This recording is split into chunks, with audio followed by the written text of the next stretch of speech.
Unsay advantage kung mokuha ka sa pre-selling properties?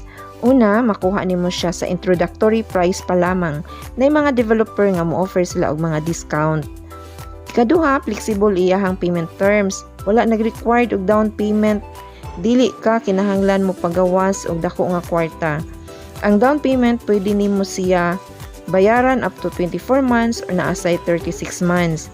Ang ikatulo, mas makapili ka ug nindot nga location sa balay nga imong gusto nga kuhaon. Kung ikaw wala nagdali nga mobalhin, I recommend nga pre-selling imuhang kuhaon nga property. Sama aning Villa Azalea diri sa Kutkutluan.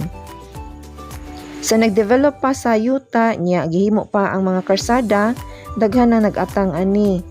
Kay kabalo sila nga napa sila sa barato pa ilahang makapagkuha ani nga property. So karon na nata sa 2.6 million